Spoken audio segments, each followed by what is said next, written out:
guess you're gonna have the bishop against the knight. What? You didn't take it? I don't think no, I didn't take it yet. I might take it later. You might take it, huh? It's on my list of things to do, but maybe not right away. I might do it later. And meanwhile, I think I'll make some notes.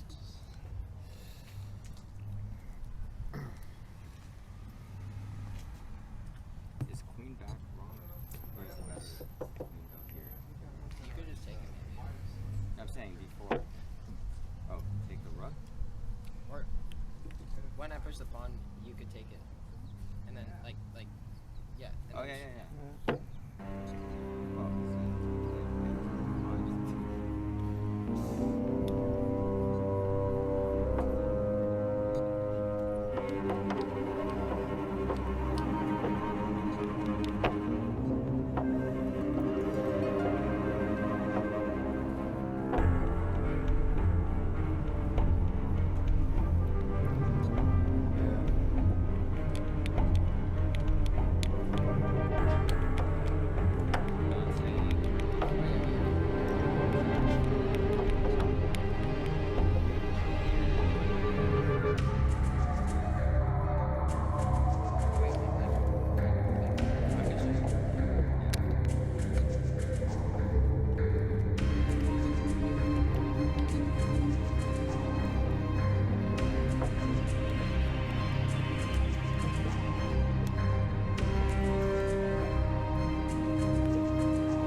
it was just like 10 move gambit bullshit. Yes.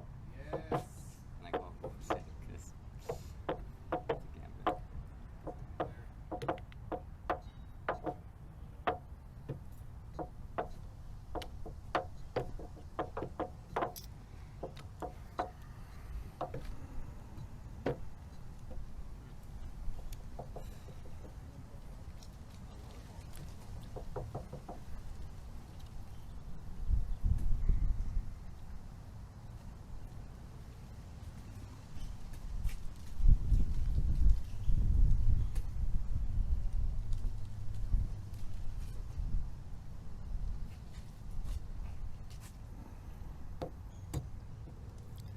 Yeah, I think I have to take it. What's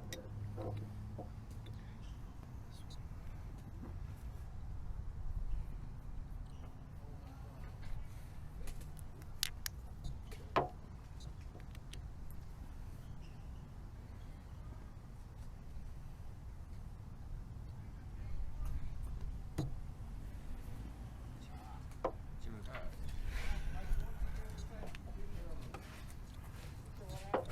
Can't talk about it. Hey, he's always in my game. I don't understand. How much talking?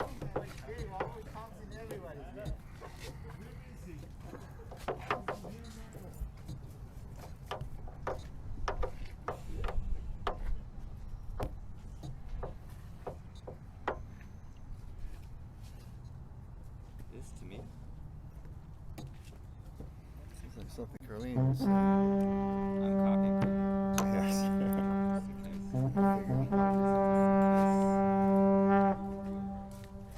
See what feels right.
Hey guys, Brian here, and game recognizes game, man. You know how good a new guy is by the opening they play, by the decisions they make, by the way they handle their pieces and hit the clock, man.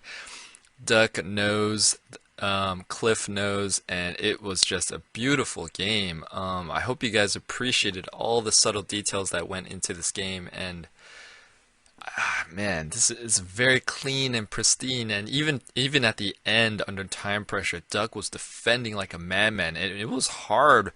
I mean, it is hard to convert that win for Cliff, as you'll soon see in the analysis. And it all came down to that one mistake under time pressure, and Cliff with the beautiful way to close out the game here, deflecting the king away from the rook, and GG, man. Wow, nicely done by Cliffhanger, man. Beautiful game by Duck too, especially defending like a madman at the end. And we're gonna go over in the analysis. You guys will love this. How Cliff could convert that endgame, very, very hard to see. I highly doubt one of you would figure it out. I mean, maybe one of you, I don't know, who knows. And we're also gonna go over how Duck could have drew the game at the end as well, and one other little subtle tactic in the middle game that I think would have made a big difference. So strap in, this is going to be a good one, man. Hope you enjoyed it. Let me know what you guys thought of the game in the comments below.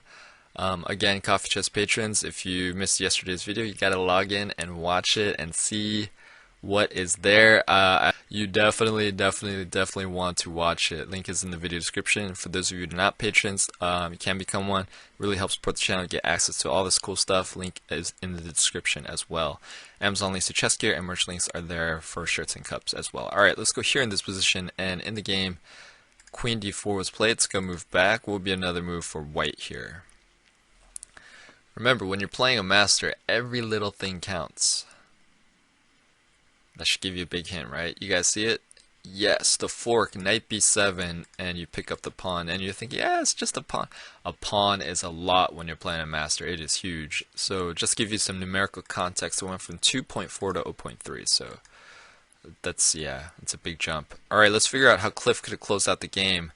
Oh man, this is too deep. Alright, in the game, we had e7, which is a completely natural move. You gotta push, past pawns must be pushed. Let's go move back. Close this game out as white. What is the strategy here? Alright, thanks for trying. I know you guys didn't get it. I mean, even sipping out of your GM chess cup is not going to help, man. Your GM coffee chess mug, it's not going to help. I'm sorry, man. Alright, here we go. Rook d3, getting ready to swing over. Get that pawn. King h5. Ooh, let me get this pawn. Let me get your pawn. Alright, let me protect that pawn. Let me go back. You want to trade? No way. King e5. Let's advance the king. Alright, let me get that pawn again. Nope. Alright, I heard you, man. I heard you. Rook over. This is a key move. You'll see why later on. h5. Let me get that pawn again. King f6. Let me get that pawn and also advance, and also, maybe potentially escort this pawn. Rook a6. You ain't going nowhere. You're not pushing that pawn. It's pinned, mister. Rook d4. Let me protect that pawn. Rook c6. Make a waiting move. King f7. Rook c2. You'll see why. King e7, or I'm sorry, pawn e7. You're not going to queen. I'm going to check the heck out of you. Uh-oh. And now you see why that rook move is so important. Acting as a shield from all the other checks. No moves for black here. And sayonara. White will win. Wow, that is too. You got to study rook pawn endings to figure that strategy out.